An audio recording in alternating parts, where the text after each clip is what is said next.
All right, good morning, geometry, and today we are going to be examining some things about angles.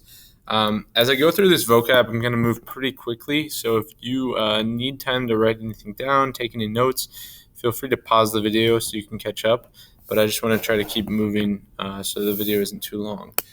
But if we look here, this first vocabulary word, it says formed by two segments or rays that share the same endpoint.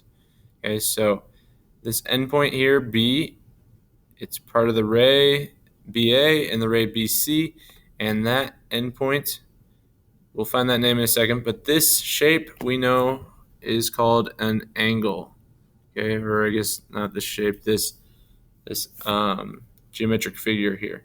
Okay, so this common endpoint, this letter B in this case, is going to be known as a vertex. Now, when we name this angle, there are three options for us. We can call it ABC and trace it that way. This symbol is the angle sign, so angle ABC. I could also call it the other way, angle CBA. And notice in both of those, the one in the middle has to be angle B. Okay, angle B is that middle term. And then finally, the other option, I could also call this just angle B. Because it's clearly just one angle here, angle B, we know what it's talking about. Now down below here, if I scroll down to this one, I could not call either of these angle B because I wouldn't know am I talking about this little one, or the whole thing. Okay, but we'll get to that in a minute. Okay, so our next one, angles that have the same measure. We learned this earlier this week, this word, but they will be congruent angles, okay? And in case we forget, our symbol for congruent, it's an equal with a squiggle over it, okay? Now, these next vocab words, I'm guessing you've learned some of them. You might not know all of them or remember them, but you've heard them at some point. So an angle that is greater than 0 and less than 90, that is acute. And an example of that, that's not the only acute angle, but it is an acute angle. Now this next one, exactly 90 degrees, that's going to be a right angle. And when we have a right angle, there's a way to mark that. We can put the little box in there. Anytime you see that box, you know it's a right angle. All right, next. Angle greater than 90, less than 180, that would be obtuse.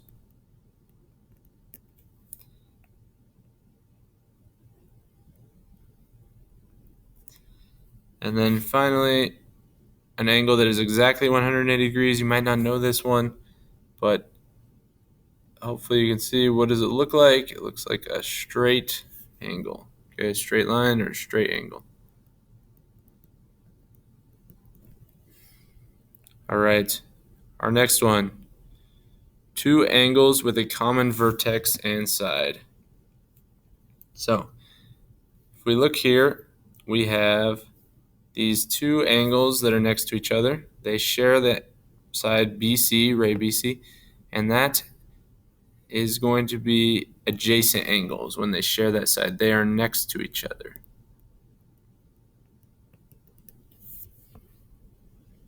All right, our next one, the angle outside, there's an acute angle here. This part that's greater than 180, less than 360, that is known as the reflex. That one's not as common. We hardly will use that, but just so you know. Now these next ones you've possibly heard before. Opposite angles made by two intersecting lines. So if we have this line and this line intersecting, so opposite angles meaning this red dot and that red dot, or the black dot here and the black dot, those are called vertical angles. So black and black or red and red, those are vertical angles, and they are also going to be congruent, it says. So we know congruent means they are the same size. And now finally, a pair of adjacent angles formed when two lines intersect. Okay, so adjacent angles when two lines intersect. So there's one here, here, and these two angles, they are known as a linear pair, and they will add up to 180 degrees. Okay, two angles that add up to 90 degrees. This is known as complementary angles.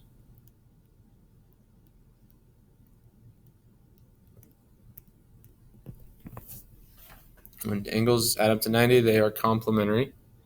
And then if we look here, we are going to have an example of that. We can draw a picture. Now, if they add up to 90 and then cut into two parts, those would be complementary. Also, we could have, this would be like 30 degrees. The angle that's complementary to that would have to be 60 degrees. So not the best picture, but that'll do. All right, now two angles add up to 180 degrees. They would be supplementary angles.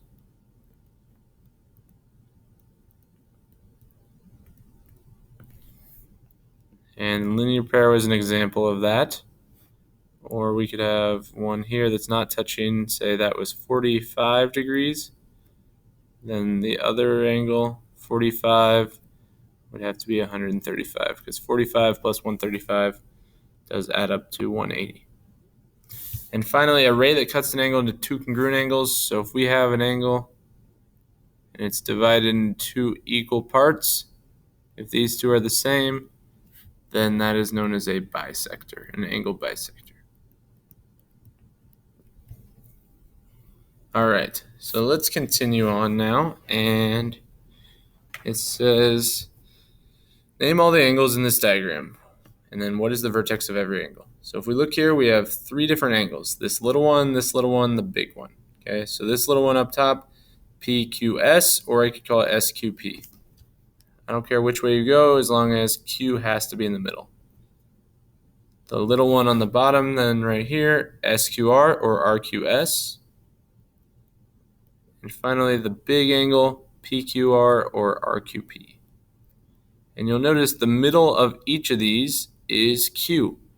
Okay, right there. That is because Q is our vertex.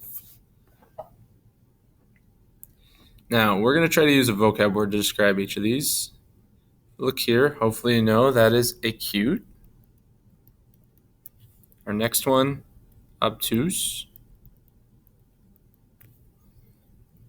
Then we got straight. My G is not very good, but it'll do. Over here, we got a right angle. This one is vertical.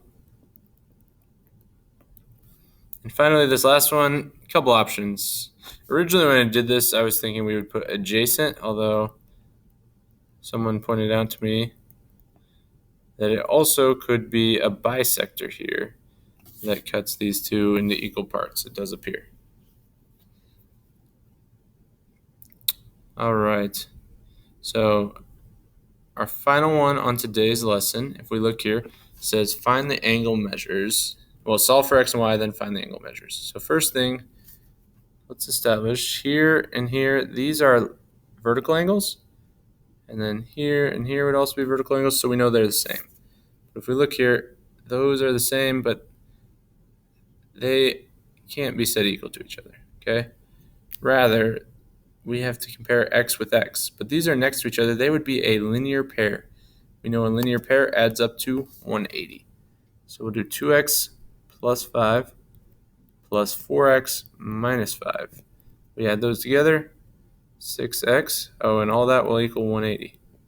The negative 5 and the 5 cancel, so 6x equals 180. We divide, we get x equals 30. Now we can plug that in to either of these. 30 times 2 is 60 plus 5, so 65 would be our answer right here. If that's 65, we also know this is 65. Meanwhile, we can do 180 minus that 65. We get 115. That will go right here. 115. Okay, and then finally, we need to find y. Now we know this is 65, and it's also 3y plus 5. So let's set that equal. Subtract the 5. Divide by 3, and y would equal 20. So that's all for today. Hope you guys have a great day, and we'll look at the rest of this tomorrow. Bye.